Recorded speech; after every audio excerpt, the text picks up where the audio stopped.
So in 12-step recovery, they have this book, which they call the Big Book, which is this big blue book. Mine's actually not that big, but it's pretty big. It sort of is this book, as far as I know, is essentially the outline of the 12-step process. Recovery, in a way, is it's simple in that it's like an open book test, yes? You go in and they say, here's the book, follow the book. And the challenge is, really, in recovery, the mental system gets very complex. So the program is super simple, but the mental system makes the program a mess, yeah? The program's right here. And they got real bangers in the book, like really big statements, like self-reliance has failed you, and self-reliance will continue to fail you.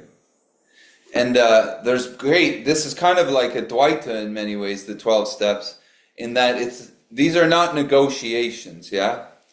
Especially a step like step 1, for instance.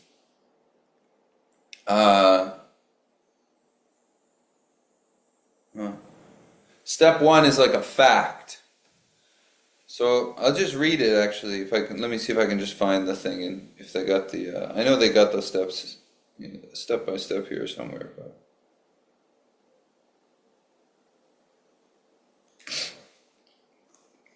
I just want to read it right out of the book if I can find it.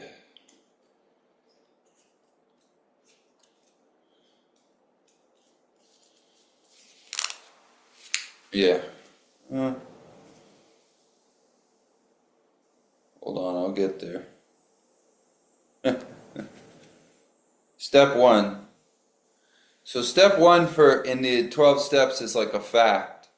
We admitted we were powerless over alcohol and that our lives had become unmanageable. So that starts with powerlessness over alcohol, but that powerlessness expands pretty quick. And our lives have become unmanageable.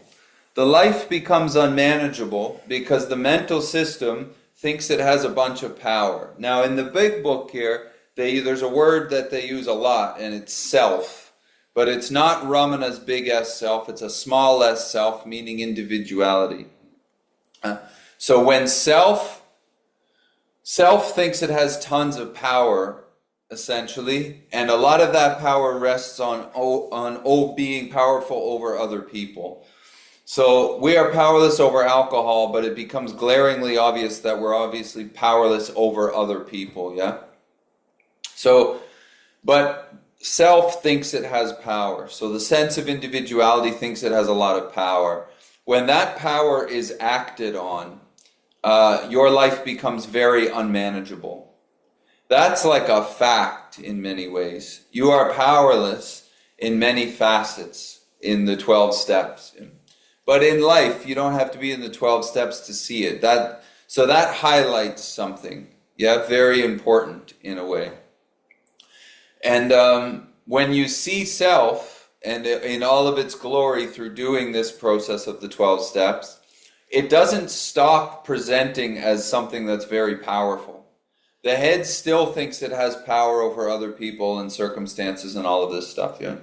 That doesn't stop. You essentially quit living under the demand or command of self, being the head. So in the big book there, they say all of your schemes and plans, your big schemes and plans become very small schemes and plans.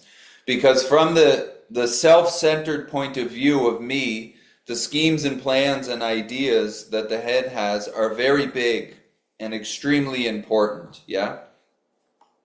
They're extremely important and very profound. But from before them, seeing that self is powerless, and if I live under the direction of self, my life becomes unmanageable. Those schemes and plans become quite small. So when you say the urge to plan and control life, I want to get good at trusting and letting go, that to me sounds like your schemes and plans. And the urge to plan and control life, wanting to get good at trusting and letting go, is trying to control life. That is the head playing God. So in recovery, they say something is playing God in your life, and it's you, essentially. Yes? But that's a false God, as Ramana says. And that statement right there you wrote is kind of beautiful in a way, because there's an urge and plan to control life. And then you say, I want to get good at trusting and letting go. What is that but trying to plan and control life? Yeah? So when you try to let go and you try to get good at trusting, that is more schemes and plans and more of your head trying to control life. You are not that self. You are not that movement which is trying to control life. And then that movement picks up a new movement and says, now I'm going to let go. What is that but controlling life or playing God? Yes? So a lot of people are trying to get out of the sense of playing God, but they're identified as self, which is what's playing God. And you can't get out of self as self. So when you try to let go, or I'm going to become good at letting go or surrendering, that is playing God. That is the playing of God, you see? So there's the God playing, I'm trying to control everything. Okay, then it just switches. It just moves over to the next bracket. I'm going to get really good at letting go. Well, that's also controlling and playing God, yeah? You are not the God who is trying to control other people and life based on the schemes and plans of its own little world that it's in, nor are you the God which is trying to become good at letting go. Negation is the only movement here. I'm not that, and I'm not that, because it's a dualistic movement. I'm going to get really good at controlling other people. That fails. Now I'm going to get really good at letting go of being really good at controlling other people, which is yet another form of control. Yeah. So self has just changed faces. Essentially, the scheme and plans were over here. You saw that that doesn't work. Now your schemes and plans move to spirituality, and this is how I'm going to get out. But it's the same schemes and plans, you see? Self is just changing face. It's not really so tricky. That's not true. Yeah, it's just a simple negation. Whatever is you can perceive is what is perceiving. Is not what is perceiving. Whatever is perceived is not what is perceiving. You can hear your head trying to control other people. You can hear your head say, I'm going to get good at letting go. You can perceive both of those. That is not what is perceiving, so that is not you. It's quite simple. It's like this book. Yeah? For the whoever's in recovery. This is simple. You are powerless over alcohol, and your life has become unmanageable. That is very direct, yeah? And then it goes in, you are powerless over other people. And when you try to be powerful over other people, your life becomes unmanageable. That's super clear. I mean, I don't know how something could become more clear, yeah? Now the mental system, your head will make that super complex. Because not this person, I'm not controlling that person, I do control this person, and that and that. But the fact of this is very simple. The fact of not two is you, anything that pops up as two, you are not. That is super clear. It can't be any more simple. Then your head comes in. Yes, with all of its ideas. And it comes in the form of two-ness. There's a sense that you are the knower of a bunch of things. That is a sense of two-ness. Things and the sense of being the knower of things, you are not two. Very simple. Body and mind, you are not that. Super, super direct. It only gets tricky when you start listening to the system which is trying to play God. Because the head is trying to play God with very simple facts.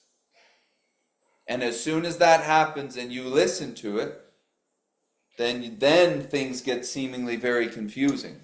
But it doesn't change the fact. Yeah? It doesn't change the fact. That's one of the beauties about the message of not to, is it's extremely simple and direct. And then your head goes off. Yeah? It's like if you read, I don't know, whatever, if you come across Ramana or something and they say, just be still. That's a super simple idea. So whatever is moving is not you. Yeah? The eyes are moving to objects, you're not the eyes. The ears are moving to sounds, you're not the ears. The brain is obviously moving with a bunch of thoughts, you're obviously not that. Very simple and direct, yeah? But according to you, meaning according to the mental system, it's not direct. Because this thing wants to negotiate with everything. The head wants to negotiate. The hardest part about the 12 steps in many ways is it's not a negotiation. Yeah? It's like the message of not to is not a negotiation. It's not something you sit down and you try to meet in the middle. The 12 steps are not made to be morphed around the individual. Yes? The individual is made to morph to the 12 steps.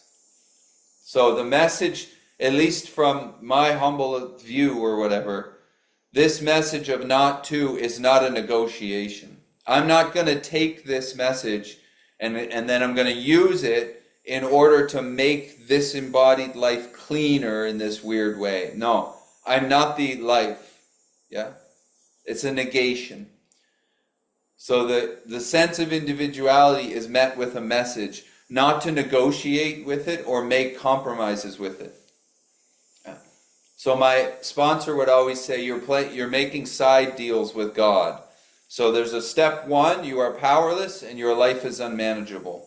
Essentially, when I went into recovery, it was pointed out to me that my thinking was broken. The interpretation of this thing, of this world, was off. Yeah? And it was made very clear to me that this whole recovery process was not to make that on. The interpretation is off. The process of recovery, in my experience, is losing faith in what's off, and then you sit back into what you are, which is on. You see? You stop trusting the system, which is misinterpreting everything. And when you stop going with that system, things seem to go a lot better. So it's not really tricky. What makes things tricky is the mental system trying to negotiate with something that doesn't negotiate. Yeah? Because the mental system is conditioned. And it's meeting this message like it meets everything else in many ways. Yeah? As a sort of like compromise or whatever. And that doesn't work in this way, because this is freedom from self, not as self. Yeah. And Samantha, the program is open to everyone. I mean, you can get this book online for free, really, like through a PDF version or whatever, the big book, and read it through. Yeah, well, you can go to meetings and stuff, for open meetings or whatever, you know. I'm in Toronto, so I don't know where you are, but oh, you're in New York. There's tons. There's a whole world of recovery in New York. New York goes wild with it. Yeah. But yeah, I mean, you can always get the book and read it. So the focus of this book is this word self. Yeah? The small s self being individuality. So what thinks it's powerful over this life is the interpretation of the mental system. Your head is claiming everything and interpreting it from its conditioned point of view. That's what you would call your life, essentially. So when they say something is playing God in your life, that's the meaning of the playing of God. There's something which is meeting life. Yeah? This world has no meaning until something gives it meaning.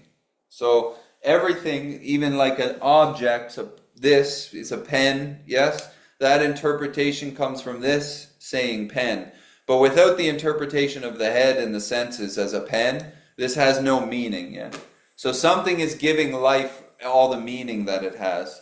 Now that meaning is happening through a conditioned view, let's say, or interpretation, which is why the Course in Miracles says you only see the past. Because the conditioned interpretation with how your mental system sees the world is all conditioned from the past. So your head meets the world. You're not doing this, by the way. This is a conditioned movement, like a programmed mechanical movement. Your eye sees something, your head interprets that thing, and then says it's arising to a you. That is the playing of God. You go into recovery, they say you need to stop playing God. But what is playing God? The mental system continues to play God. Yeah? So they're not saying you need to stop the interpretation of your head. You need to see that that is self, and you are not self. So this is a loss of faith in self. So what is interpreting your life all of the time, speaking to you as you, essentially is not you. Yes? So there's something playing God, which is that interpretation, and it's a misinterpretation in many, many ways, because you can only see from a past interpretation. So most of the life really is there's an event happening now in the space of nowness, and then the mental system paints that with pastness. Yes? And now we're seeing an event which is taking place now through a past interpretation, and we're calling that my interpretation. Yeah? So this is the playing of God. Now if you're listening to that interpretation of the conditioned head, which is conditioned only from the past, you are living essentially from a past interpretation of what's happening now. Which means many people are not even living a life which is happening now. They're living only an interpretation of what's happening. And life gets super confusing that way. And it seems like, wow, here I am again. Or, okay, I've done this to myself again. But really, it's that mental conditioning, interpreting life from a past idea. And yes, it will constantly put you in the same place because it's conditioned. So when they say you have to stop playing God, what they mean is you see the movement of self, small s self, and how that is misinterpreting everything, and then you lose faith in that movement. Then the message of not to steps you back again, because there's an interpretation of life from the mental system, which is conditioned from the past. Part of that mental system has one thought, which is you, or me, or I. The head has you presupposed as that I. So this message points out something maybe one step back. All of that interpretation is coming up, and it's coming up to the sense of me. This inquiry of Ramana or whatever is an inquiry into the sense of me. So who is the one that interpretation is arising to? Because if there is no thing called J, then the interpretation has no platform to land on. So when the head interprets life from the past, and it gets very challenging, like I'm worse than everybody, and therefore I should die, yes, these interpretations, those are only getting weight from the sense of me. But the sense of me or I is a thought. So really, inquiry is an investigation into the me or the I. Everything that comes after that, including what we were talking about, the urge to plan and control life, and now I want to get good at trusting and letting go. To me, when it meets this message, all of those thoughts are irrelevant. There's only one focus, which is the me or the I. Because everything that comes after me or I is conditioned interpretation. Yeah? And if you're chasing and trying to change that and make it better and make it perfect so that you feel good, I would suggest going to a different talk. Because this is not about bettering self. This is about seeing that there is no self. And then you lose interest in bettering self. And ironically enough, when that happens, the individual life gets a lot more comfortable. This is like sort of the paradox of Advaita in many ways.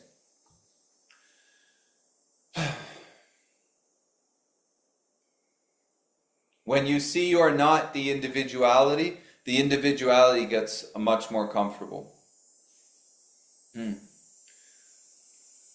Because living from the conditioned interpretation of your head has you fragmented in all these different ways.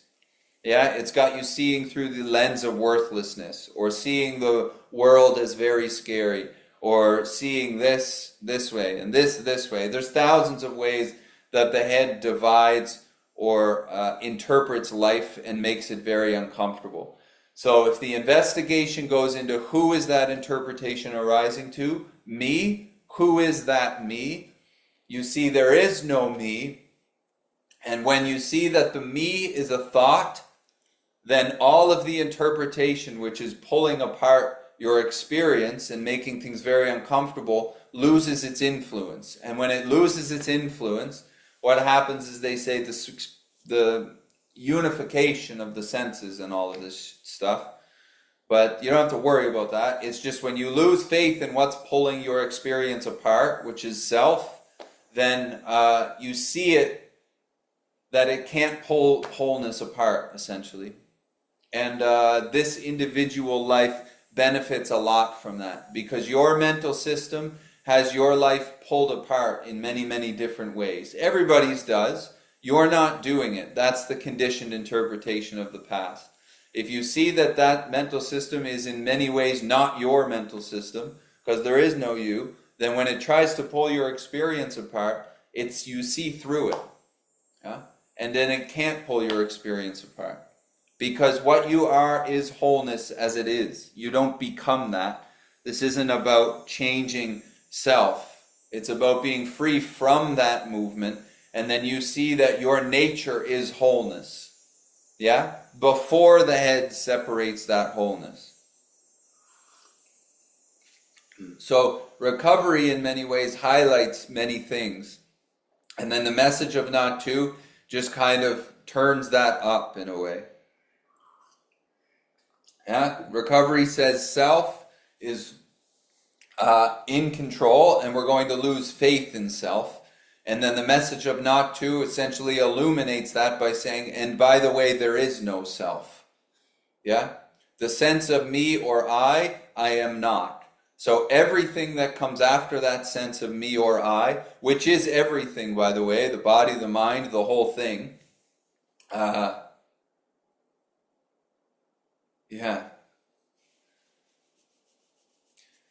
Everything comes after that sense of me.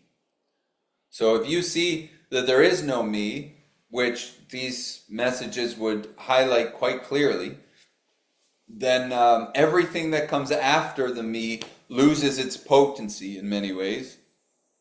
And when it loses its potency, then this life just goes a lot smoother as an individual, because you're not trying to get out of all of these imagined places that you're stuck in, that the head puts you in. Yeah? And it's through negation and inquiry into I. There's no other movement. So that's the beauty, like we were talking about earlier, on how simple it is. There's only one thing, yeah? It's like Ramana says, the only thing you need to do is see the unreal. So it's a negation of the unreal. So when he says, be still, whatever is moving is not you. That is the negation. There's nothing beyond, there's no beyond that. And then I got to do 4 retreats. And then I got to do, and then, no. There's nothing else. Yeah? So when your head presents these, oh, I'm controlling everything and now I need to get, yeah, who? Who is controlling and who needs to stop controlling? That's the only question.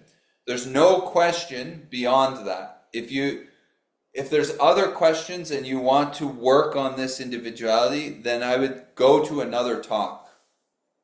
Yeah? Or look into a different path or something. This is looking at the idea of the one who is on the path in the first place.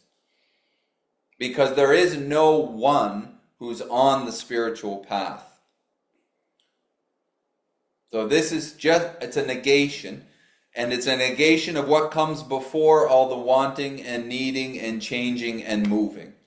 So if you're interested in the wanting and changing and needing and moving, then this message in many ways is going to frustrate you, because it's not going to work for that.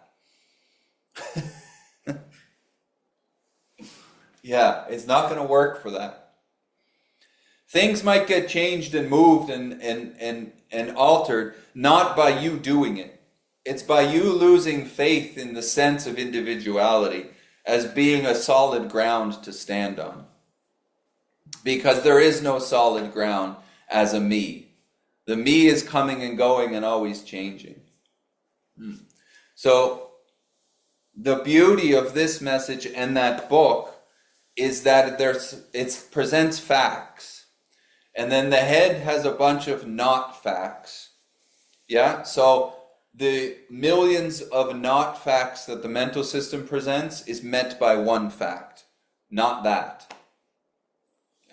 That's the beauty, I feel, of the message and the 12 steps, is it's very simple. Huh? Let's say it's not easy, but it's extremely simple. It's not easy to the head, so it's about losing faith in the head. And then, like the Ramana would say, you land in silence, essentially, and then abide as that. Abide as that.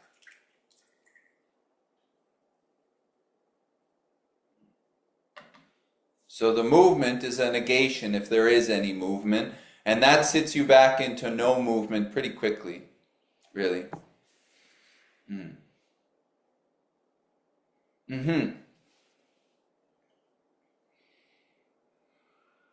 There's another great statement in the Big Book which says, self-reliance is what has failed us. Self, again, in the Big Book is a small s self, yeah? This too, when you come to talks like this, the best thing to do is relax your body and simply listen. It's not to write or to say anything, because you can watch your head try to get this, and you and I, as a body, will never get this message. This message is essentially about what you're not. So when you're thinking and when your head is trying to grapple with this message, you can see it struggling, because it can't get what you are. The head cannot grab open space. It can only grab the idea of objects. So you, in me, in many ways, will never get this message, because you are what you're looking for. So you can watch your head try to grapple with the idea. Yeah? And it can't land on no thing. And that's the beauty, because all of its movement, you can see that you are not that movement. That's what the message is about. So when they say self-reliance is what has failed us, relying on that movement will fail, essentially, in recovery and in self-inquiry. Relying on self, the individual small s self, will fail. Because it's an interpretation, conditioned interpretation. And we don't have to demonize the interpretation of the head. The interpretation of the head is what makes you able to survive in the world, essentially.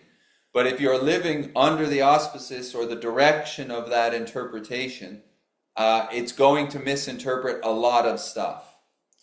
And because of that, it makes life very uncomfortable. And it is of two-ness. Self is of two-ness. So when you rely on it, it puts you in a me and you stance. And that is like where suffering starts. The baseline of suffering starts right there. So self-reliance is what has failed us. In the 12 steps, there's something in your head which is talking to you as you. You are relying on it because one of the things it says to you is you. So you rely on it, and it is seeing only from the past.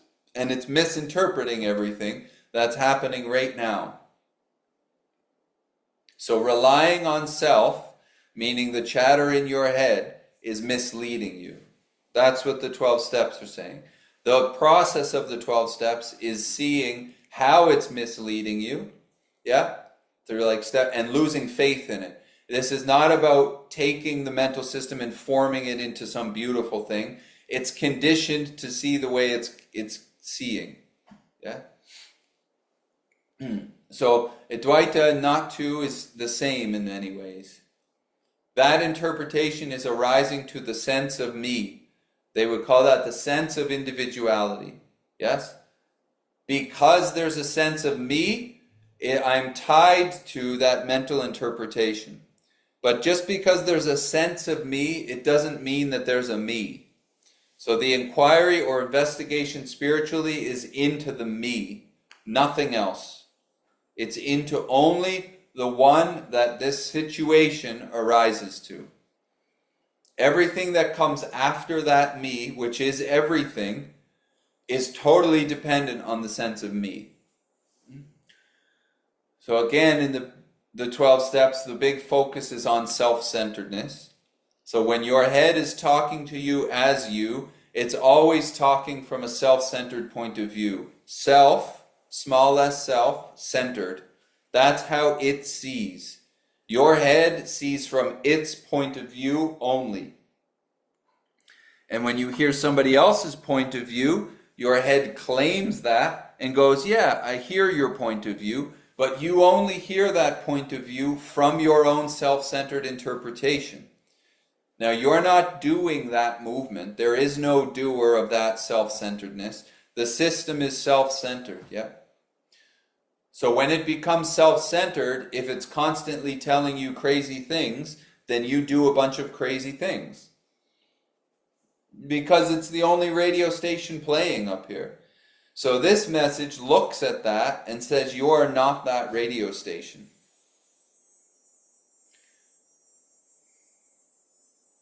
And there's a huge relief in that. Because this radio station is making stuff very uncomfortable for most people. I shouldn't say most, but a lot of people. Yeah? Because they're identified as it, because one of the main announcers of this radio station is me. And that me is the basis of self-centeredness. Everything that comes after me is based on the me. That is self-centeredness. And it's totally got you unless you see that there is no me, and then you can stop living from the interpretation of your head. And in many ways, then you see how off or insane the interpretation is, which is beautiful in a way, because you see the individuality in all of its glory. And you don't hate it. You just see it, oh man, I see why that gets interpreted this. You see it from before it, yeah? So rather than seeing from these eyes and from the mental interpretation, you see the mental interpretation from before it. And you can hear that mental interpretation, and what is being heard is not what is hearing. And when you can hear that mental interpretation, and you see that part of it is the idea of me, and there's nothing there, there's no thing inside the body which that me represents, then there's a lot of freedom in that. Because you can stop being super personally identified with all the contents of the mental system. So when you hear a talk on this message, you can see your head trying to get it, or saying I got it, or saying I don't got it, and you're not that, essentially. You can hear that. And that's great news. Because for the most part, in my experience, it's misinterpreting what's going on. All day, it's misinterpreting. And because it's based on self-centeredness, it's not seeing its own misinterpretation. You see that it's misinterpreting life from before it. So this is not about like molding self, small s self, into some perfect self. This is seeing that there is no self. So when the presentation of self arises, you already know that there's nothing before, it's not referencing a thing in many ways. And the thoughts The thoughts and the interpretations of the head are only getting power from what's before it. So if you're listening to the thinking and you're identified as the thinker of those thoughts, then those thoughts explode in many ways. One thought becomes 100 thoughts, and that's a whole story about how you've always failed or whatever, yeah? But if that one thought is met with I'm not that, nor am I what it is arising to, it doesn't build into anything. Because there's nothing there to build. It's an empty thing. Yeah? The thoughts only get meaning from what's before it, which is the me. If you see that you're not the me, then the thoughts have no meaning, really. It's just another movement that's going on. But if you're identified solely as the me that those thoughts are arising to, then those are your thoughts. So whatever gets presented, no matter how off that interpretation is, you're going with it. Because you get tied to it or bound to it through the idea of me. As my thoughts. These are my feelings, my interpretation. It's the my. It's like the bondage, yeah? In the 12 steps, they talk about the bondage of self, especially in step 3. And that bondage of self is an identification as the one that it's always arising to. So as the me or the my.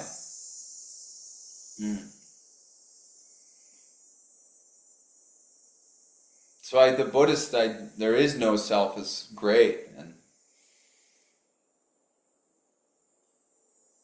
yeah, that's great because it seems to just make a lot of sense. Like, why is my head misinterpreting everything? Because it's based on the past, yeah? So it's seeing something now based on a past idea. And that's very odd.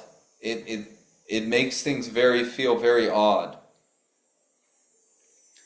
So it's really misinterpreting what's happening now because it's really seeing from the past.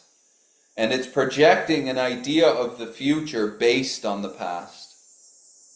Yeah? And that makes things really weird. So it makes my experience right now very odd. So then Buddhism says, well, there is no my. Yeah? And the head is always interpreting based on the past. And that just seems to make a lot of sense. It makes more sense than what the head is presenting. Yeah. All right. Well, if there's any questions, feel free to ask. Otherwise, we just maybe wrap there or something.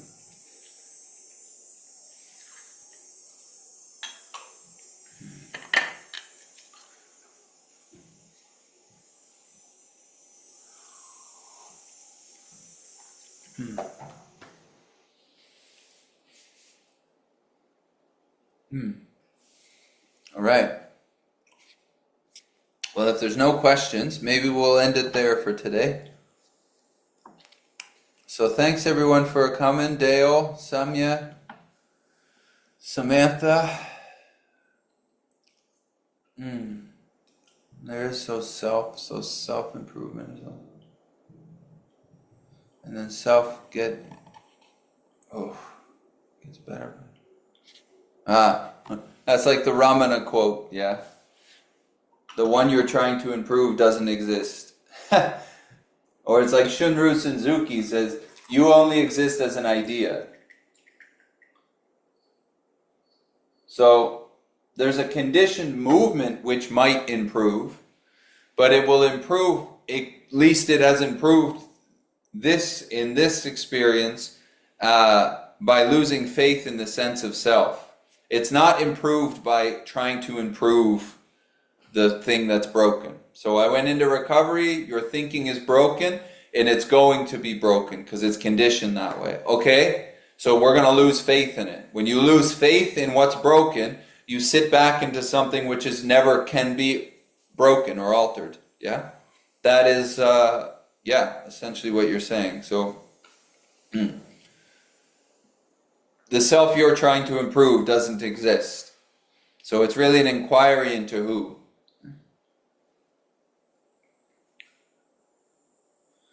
How to learn to be less self. be more present. How to less live in mind self. So who is it that wants to learn that? Merrick?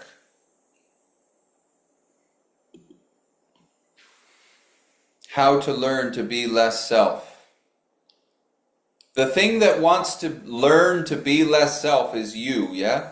The sense of you. The sense of you has got you wanting to be less self. But that sense of you is completely tied to self. You are identified as self. So when you try to become less self, that's actually a bunch of activity of self. This is an investigation, an inquiry into who am I. So how to learn to be less self and be more present. What wants to learn to do that cannot be present. Because self is only identified with the past, and it's projecting everything on past information. So self is not going to become present. Who is it that wants to learn to be less self? Because you are not self. This is the thing. Huh?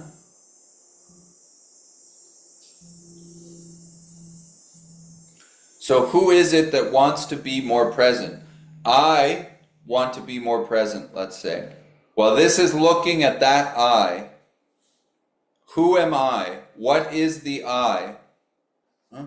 Because the I, me, you, comes and goes. When you go to bed at night, that I is gone. There is no I. When your eyes open in the morning, there's your sense of self. I pops back up. Yeah? And it wants to be present, but it can only see from the past. So I will never really be present. I arises in the space of ever-presence. You are already that space. You are not going to become present because you already are presence in general. So this is a negation as what pops up within presence being what you are. So how do I be less self? Who wants to be less self? I do. You are not the thought I.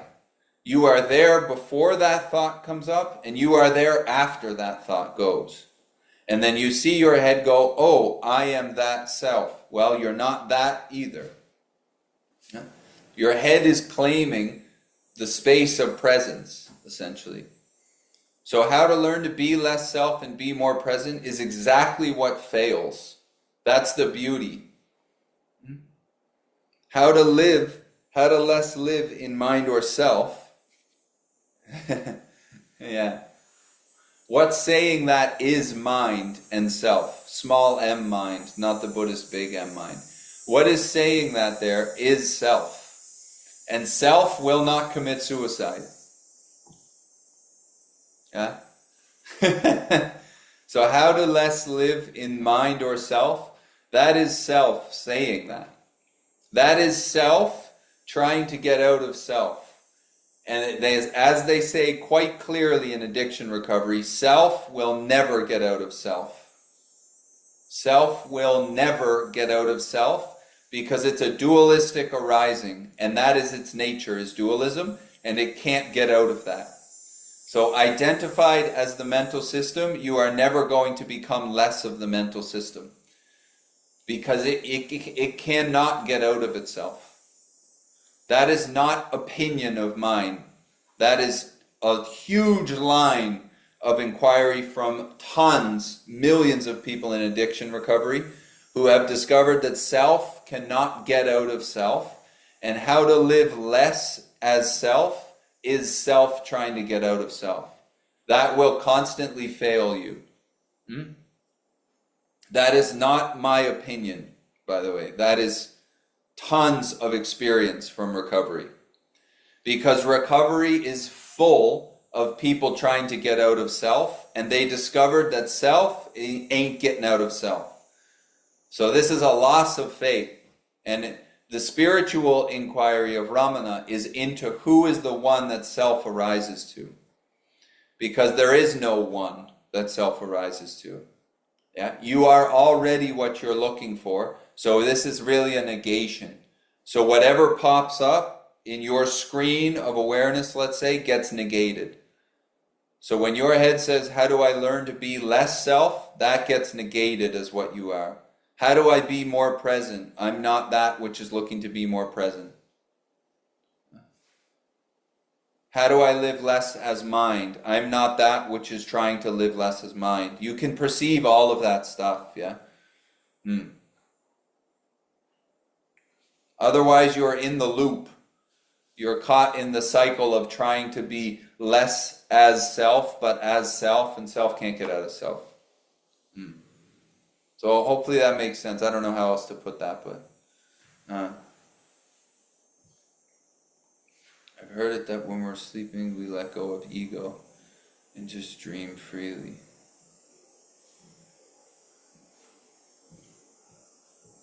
Aware and what? Oh, okay. Yeah, I'm not sure.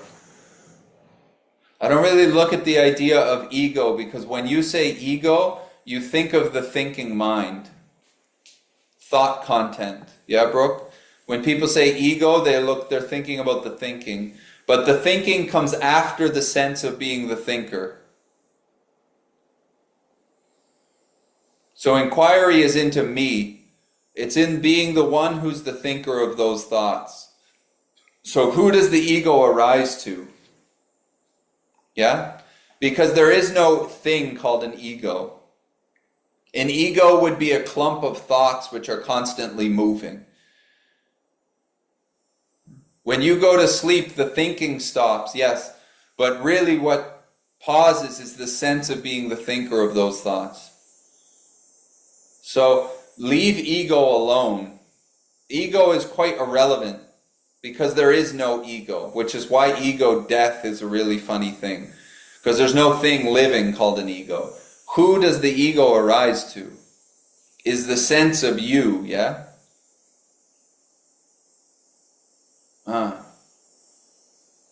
And I'll just mention, if you come to talks and you sit in talks and meet this with understanding and go, okay, I get it, you're not actually going to sit into what you are. You're going to be floating in this weird idea of no self, which gets very uncomfortable. People don't want to admit that it gets very uncomfortable, but it gets super uncomfortable because you're not getting the relief of the message in many ways. So, yeah, I'm personally a big believer in inquiry. Not as a passive thing that you visit sometimes, but inquiry almost as a way of life. Yeah. But who is it, yeah, Brooke, that's trying to control the thoughts? Because you would only try to control thoughts based on the idea that those are your thoughts. If thoughts are my thoughts, you don't want to control them at all. They're completely irrelevant to you. But the controlling of thoughts or of life in general is all based on the idea that it's your thoughts and your life. Yeah? It's all based on the thought, me. And that when your head says me or I, it's seeing this body. Yeah? So based on me, this body, the thoughts that arise in this body, I want to control those thoughts. But that's based on the idea that those are your thoughts. Huh? So when the I comes up, that gets met with I'm not that or negation. But you don't have to say I'm not that because you can see that. But what is being perceived is not what's perceiving. Huh? So trying to control thoughts will make a bunch more thought happen because it's giving life to the thoughts which are arising. It's seeing that there is no thinker of those thoughts. That there's the sense of me being the thinker. I am not the thinker of those thoughts. Not as an idea, but there is no thinker of those thoughts. There is no doer, as they would say in Advaita. There's no doer of what's being done. There's just events happening. So the inquiry is who wants to get out of the thoughts or who's trying to get in. Yeah?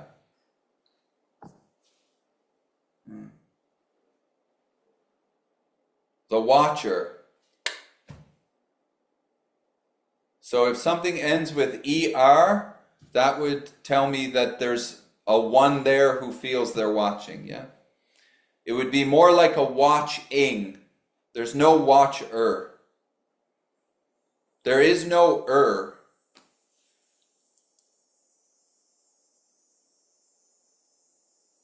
As soon as your head says, I'm watching, you are not that. That would be the presentation or the claiming of the watcher. There is no watcher. Yeah, that is the bondage. The sense of being the watcher of thoughts has you completely bound to thoughts. So who is the watcher? And then your head goes, I am. Well, you're not that I. Where in the body is that I? Who is the watcher of thoughts? The watcher has you bound to what's being watched. Yeah, which in this case is thinking. It's very complicated from the sense of acquisition, becoming something. Yes, it gets complicated. That's why negation is the movement. Negation is the only movement. Yeah? Whatever is perceived is not what is perceiving. You can perceive your head say, I'm the watcher, you are not that. Then your head goes, I, you are not that. You can perceive the body, you are not that. You can perceive the senses, you are not that. So you're right, it's all so simple, and then your head wants to get it. Your head will never get it, because you already are what you're looking for. Your head will never ever get it. Not because you're not trying hard enough, but because it can't get no thing, and you are of no thingness. So whatever pops up is negated, yeah? If you hear anything, hear that. Negation. Negation. The more chasing and acquiring and getting, that will never end, because your head is trying to become something it can't become. That is self trying to get out of self. And I would trust the millions of people in recovery who say that's going to fail, because that's going to fail. Yeah? So negation. Negation. Okay, I'm going to read who's reading. Okay, I need who? I, yeah? You can see all of that. I know you can see all of that because I'm not unique, yeah? Negation. Very simple, like the 12 steps, like we were saying at the start of this. Very simple, and then your head wants to get it. Wants to get it. 10 years here. Yeah, exactly. 10. So who's been on this thing for 10 years? I have. Well, you're not the you. Yeah? Negation. The beauty of this message is the seeking, the spiritual seeking is completely based on the idea of seeker. Is completely based on the idea of seeker. Who is seeking? Yeah? Who is seeking? I am. I am. Well, you are not that I am. You can perceive that. So it gets negated as what you are. Beautiful. So when your head goes off on the big chase of friggin' eternity or whatever, you see that it can't get it. Great.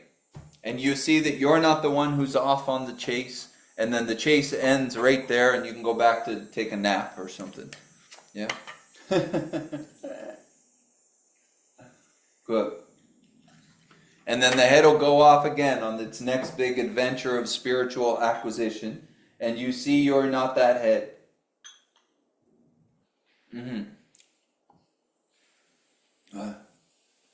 So very simple, negation. Not that. Whatever pops up as two, not that. Thinking, oh, I'm not the thinking. I'm the seer of thoughts, I'm not that either, because that's two, yeah? There you go. Negation. These eyes see a world, I'm not the world, nor am I the eyes. There's sensation in the body. Who's feeling that sensation? I am. So there's an I and there's sensation. I'm not the sensation and I'm not the I. The I seems to pop up somewhere in here. Yeah? So it would be worth it to investigate that I so you can really see that there is no I aside from the idea of I. And then you can see how duality arises in the open space of not two. Yeah. Beautiful.